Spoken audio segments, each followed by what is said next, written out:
Bonjour à tous, aujourd'hui dans cette vidéo je vais restaurer ces freins Weimann. Donc c'est un modèle à tirage central, ce sont des Weimann 750 et ces freins vont être installés sur ce vélo Raleigh Supercourse MK2.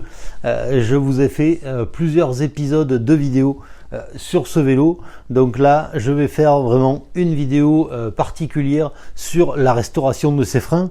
Alors ces freins à tirage central, ils ont quand même une étrange ressemblance avec les freins Mafac, et c'est pas pour rien parce que Mafac a inspiré pas mal de fabricants, donc Weimann s'est largement inspiré de ces freins.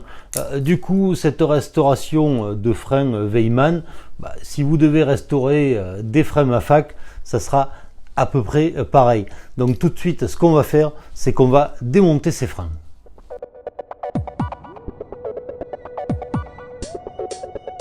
Le premier conseil que j'ai à vous donner quand vous restaurez des freins, c'est de ne démonter qu'un seul étrier.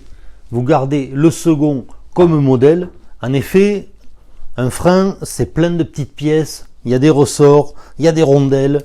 Voilà. Une fois que vous l'aurez démonté, au moment du remontage, vous risquez d'être perdu et vous ne saurez pas dans quel ordre se remettent les rondelles, dans quel sens se montent les ressorts. Alors que si vous avez gardé l'autre étrier de frein d'origine monté, ça vous permettra de voir comment les pièces sont installées et donc ça vous évitera beaucoup de problèmes. Voilà, ça c'était le petit truc au début, avant le remontage. Donc là, ce qu'on va faire, c'est qu'on va déjà démonter les mâchoires à l'aide d'une clé de 10. Démonter des freins, c'est pas très compliqué.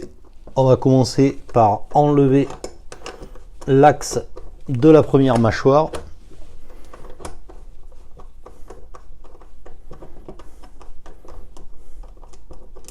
Voilà, donc là il y a une vis derrière, il suffit de l'enlever.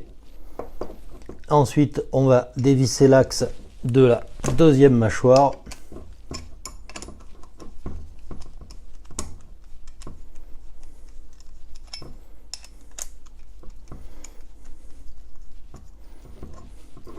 Voilà le deuxième écrou, et donc là on va pouvoir retirer cette vis qui sert d'axe. Voilà, et la deuxième vis, et voilà. Donc vous voyez qu'il y a des petites pièces en plastique qui servent de guide pour guider l'axe. On va démonter également le câble. Là c'est un câble avec double plomb, donc il faut bien le conserver. Voilà, là on a toutes nos pièces. On va récupérer également le petit guide en plastique sur cette mâchoire. Là on va sortir également le petit tube qui ne veut pas sortir. Voilà, et la deuxième pièce en plastique. Voilà, donc là on a à peu près tout sorti. Maintenant on va démonter les patins et les porte-patins. Là aussi c'est une clé de 10. On va remonter les écrous sur les porte-patins.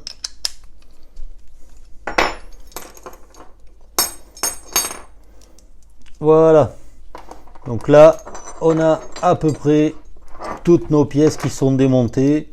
On peut également démonter l'écrou frein de l'axe avec les 3 rondelles.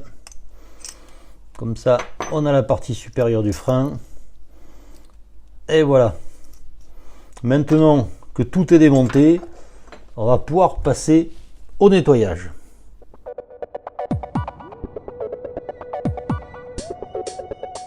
Pour le nettoyage des pièces, il n'y a pas un ordre particulier à respecter.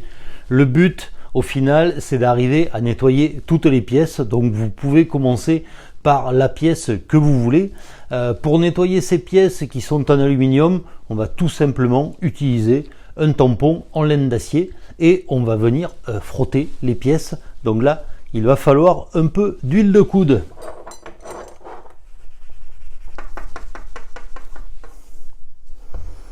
L'avantage de la laine d'acier, c'est que vous le voyez peut-être, mais très rapidement, ça permet de faire briller les pièces. Alors, quand je dis faire briller les pièces, tout dépend de l'état de restauration que vous voulez.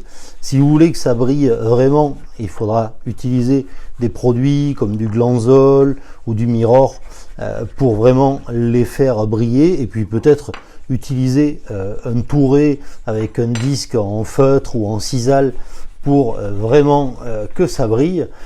Là, moi, j'ai surtout envie que les pièces soient propres, et donc j'ai vraiment pas forcément besoin d'utiliser des outils mécaniques. Je vais faire ça juste à la main, comme ça.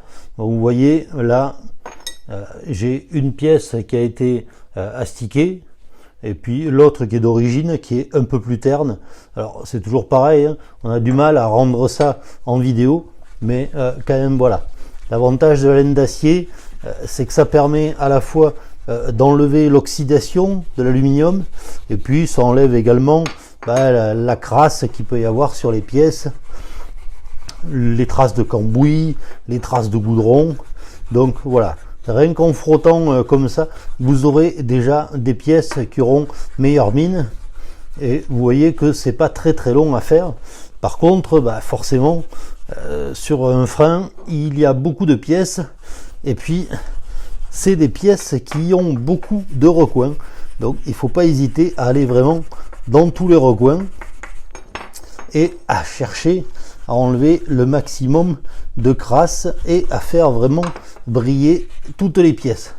Alors là, j'astique les mâchoires de frein. Ça, c'est vraiment les plus grosses pièces d'un frein. Mais dès qu'on attaque des petites pièces comme ça, des petites vis, des petits ressorts, là, c'est un petit peu plus compliqué. Alors, par exemple, si vous voulez restaurer des vis, moi, j'ai une petite astuce que j'utilise. Vous voyez que là, sur cette tête de vis, c'est un petit peu piqué. Donc là, j'utilise une visseuse. Alors, le truc, mon petit truc, il est tout simple, c'est de venir bloquer la vis dans la visseuse, comme ça.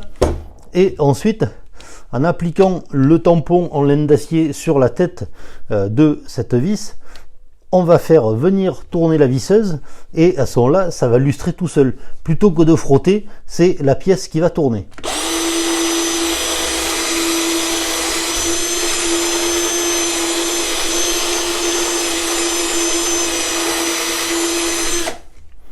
Et voilà. Vous voyez que la pièce brille déjà beaucoup plus, et puis c'est beaucoup moins fatigant que si on devait frotter. Regardez un petit peu les deux pièces, voilà.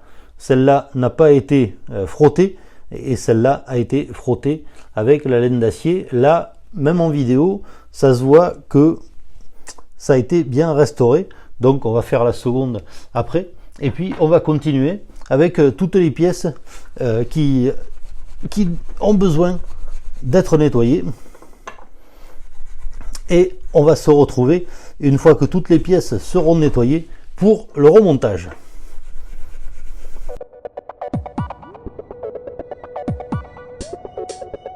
Ça y est, j'ai restauré toutes les pièces. Je vous les ai présentées là un peu comme un éclaté de ces freins. Alors ça m'a pris quand même une petite heure. Nettoyer des pièces, notamment des freins où il y a beaucoup de recoins, ça prend du temps. Il faut un peu de patience, mais admettez que quand on voit le résultat, les pièces sont propres, elles brillent, et là ça va être un plaisir de les remonter. Donc le remontage, on va le commencer en remontant les mâchoires de frein. La première chose qu'on va remonter, c'est l'une des mâchoires, et là on va commencer par la mâchoire de gauche, parce qu'il y a quand même un certain ordre à respecter, puisque les mâchoires viennent l'une sur l'autre. Là il y a un petit plot en plastique qui vient dans cette rainure, Donc on va d'abord monter cette mâchoire. Alors cette mâchoire, on va d'abord l'équiper avec ces petites pièces en plastique qui servent de guide. Ensuite on va installer le petit tube à l'intérieur et la deuxième pièce en plastique, comme ça, voilà. Ce petit tube, il va venir accueillir cet axe. Donc ce tube, on va le lubrifier. Pas besoin de mettre beaucoup de graisse. On en prend un petit peu sur la pointe d'un tournevis et on va garnir l'intérieur du tube, comme ça, avec de la graisse. Ensuite, on va monter le ressort. Donc là, faites attention parce que les ressorts sont asymétriques. Alors c'est là que c'est intéressant d'avoir gardé un étrier de frein entièrement monté. Si vous avez un doute sur l'ordre des pièces, sur le sens des pièces, vous pouvez toujours vous inspirer de votre modèle. Et là, on va pouvoir glisser l'axe à l'intérieur et derrière vient se mettre un écrou qui se visse sur l'axe et cet écrou, il vient se loger dans ce pontet. Donc le pontet permet d'éviter que l'écrou tourne. Voilà. Donc là, on va pouvoir venir visser l'axe. Comme ça. Alors là, vous voyez que mon ressort n'a pas mordu sur la mâchoire. Ça, c'est pas grave. Il suffit d'avoir une pince pour prendre l'axe et le faire prendre, voilà, comme ça. Donc là, l'axe est monté. Vous voyez qu'on sent bien l'effet du ressort. Ensuite, on va monter la deuxième mâchoire. Donc là, il va falloir qu'on passe le ressort. Donc on va tendre un peu. Voilà, on va passer le ressort comme ça. Et là, comme pour la première, la petite pièce en plastique, le petit tube, la deuxième pièce en plastique. Comme pour la première fois, un peu de graisse dans le tube. Voilà. Et là, on va pouvoir positionner notre seconde mâchoire avec la vis qui sert d'axe. Voilà. L'écrou par derrière qu'on fait prendre. Et là, on va pouvoir visser l'axe qui maintient la mâchoire.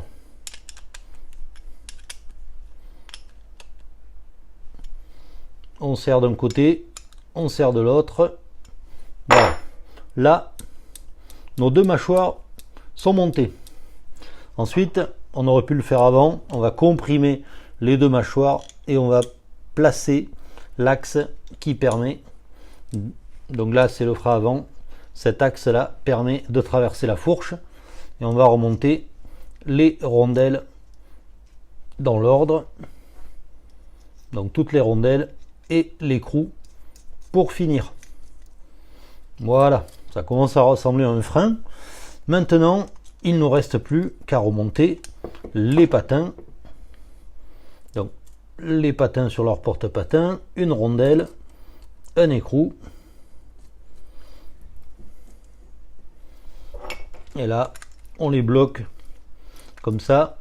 On les réglera vraiment quand ils seront remontés sur le vélo pour qu'ils s'appliquent comme il faut sur la jante.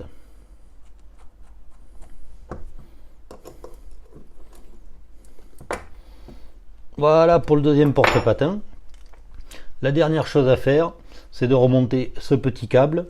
Donc là, on va comprimer les mâchoires et on va positionner le câble comme ça. Et voilà. Là, notre frein est remonté, il est restauré, il est prêt à être remonté sur le vélo. Vous voyez que c'est pas très compliqué de restaurer les freins, que ce soit des Weimann comme là ou des Mafach ou d'autres freins. La seule chose à laquelle il faut faire attention, c'est que c'est plein de petites pièces et donc une fois qu'on a démonté un étrier, il faut pouvoir le remonter et le remonter dans le bon sens. Donc j'espère que cette vidéo vous aura permis d'y voir plus clair sur le remontage et la restauration des freins. Et comme toujours, je vous dis à bientôt pour d'autres vidéos.